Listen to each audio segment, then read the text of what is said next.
Aloïs Amdou, directeur général des manufactures sénégalaises des arts de pratique. 14e édition de la Biennale de l'art africain contemporain Dakar 2022 qui a démarré depuis un mois, le 19 mars, et qui se termine aujourd'hui. Pour la première fois, les manufactures ont été dans le programme IL avec une série d'activités. Pouvez-nous, directeur général, tirer le bilan de cette Biennale? Oui, nous sommes aujourd'hui à la fin de ce programme que nous avons élaboré avec l'ensemble du personnel des manufactures dans le cadre de la Biennale Dakar 2022. Alors, nous avons été choisis, désignés en tout cas par le comité d'orientation et le comité d'organisation de la Biennale de Dakar, avec carte blanche qui a été décernée aux manufactures pour organiser un programme IN en région. Donc cela a été d'abord un acquis pour nous. Pour la première fois, la Biennale de Dakar, dans le cadre de son programme officiel, a été délocalisée en dehors de Dakar, donc en région à Thiès, ici aux manufactures. Pourquoi les manufactures? Parce que vous savez, dans l'histoire des manufactures, l'art plastique a occupé une grande place. Parce que les œuvres que nous réalisons ici, les maquettes que les artistes nous cèdent pour qu'on puisse procéder à la réalisation de tapisseries, constituent la matière première sur laquelle nous nous basons pour réaliser les œuvres. Et c'était important, dans le cadre de la Biennale de l'art contemporain, de marquer ce lien qui existe entre les manufactures sénégalaises avec les tapisseries que nous réalisons et les artistes plasticiens sénégalais. Et cela remonte depuis l'École nationale des arts. Et c'est ce que nous avons voulu, autour de ce lien-là, organiser une série de conférences qui gravitent autour de l'art sénégalais, orientées vers les manufactures. Tous les thèmes qui ont été abordés parlaient du lien qui existe entre les manufactures et la communauté artistique. Et pour nous, ça a été intéressant parce que nous avons eu des conférenciers de valeur, des hommes qui maîtrisent leur sujet et qui ont exposé aux jeunes, pour la plupart, qui ont participé à ces différentes conférences, en tout cas qui leur ont donné de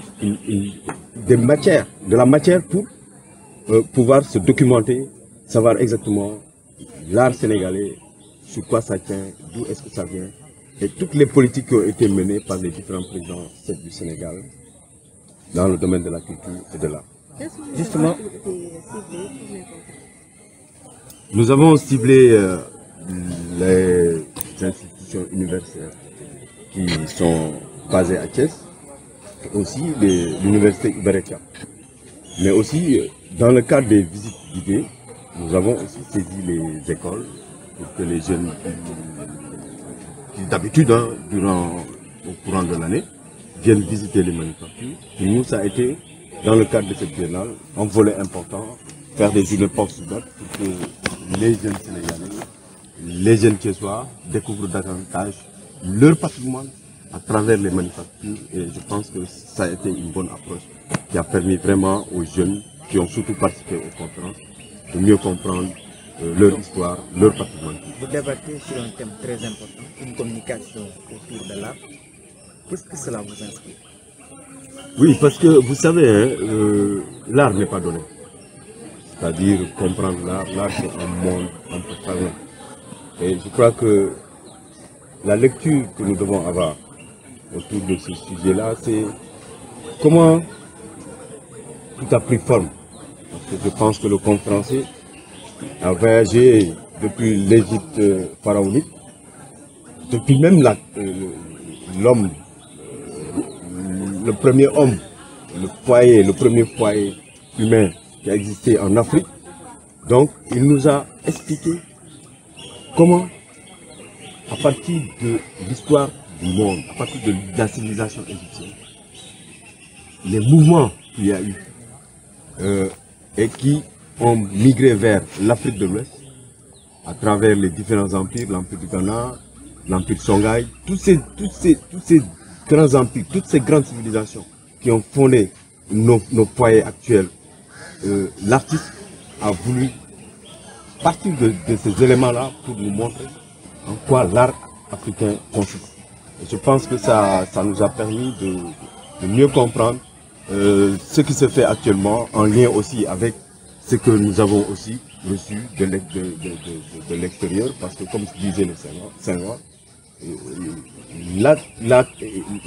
l'enracinement et l'ouverture doivent être à la base de l'être humain.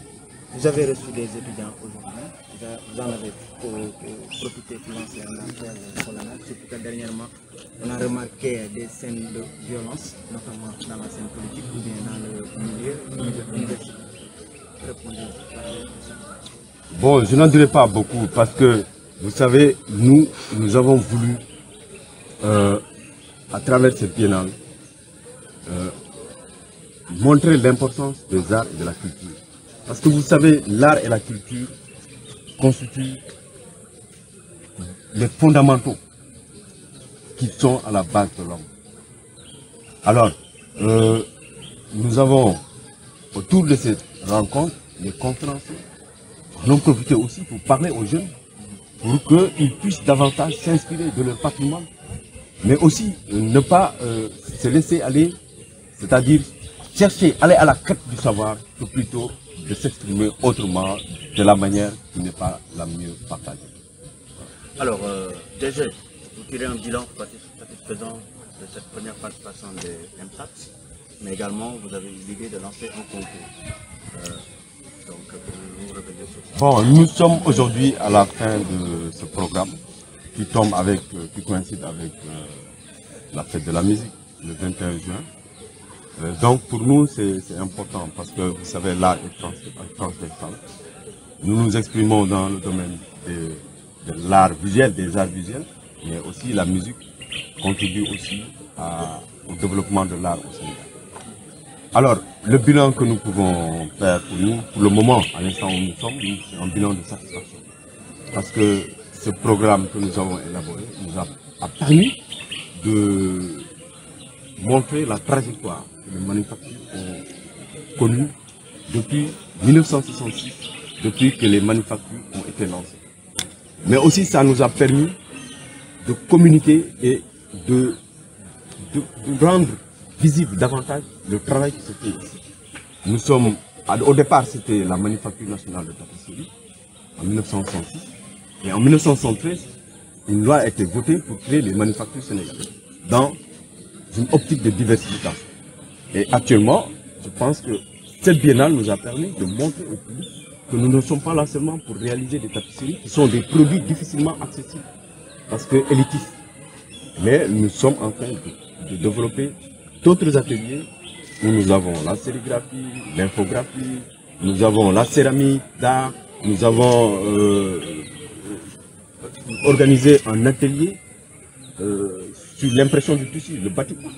Donc tout ça, c'est pour vraiment montrer qu'au niveau des manufactures, nous donnons la place à tout le monde à travers ce programme de diversification. Et nous souhaitons qu'au sortir de cette biennale, que davantage les Sénégalais viennent ici pour découvrir. Et pour le concours que vous avez lancé? Le concours, nous allons le lancer. Ce n'est pas encore en ligne, mais nous sommes en train d'y travailler et nous avons voulu profiter de cette biennale pour un peu communiquer avec la communauté artistique. Parce que comme je le disais au départ, les manufactures sénégalaises ont un lien étroit avec les artistes plasticiens. Parce que c'est eux qui sont à la base des maquettes que nous réalisons ici, que nous transformons en tapisserie. Donc, ce concours artistique est lancé pour la sélection de maquettes à réaliser en tapisserie. Et vous savez, ça fait depuis 2013, il n'y a pas eu une nouvelle collection. Donc, nous avons besoin d'avoir une nouvelle collection pour voir exactement quelles sont les nouvelles orientations artistiques pour que aussi nous puissions transformer ces œuvres-là en tapisserie dans nos œuvres.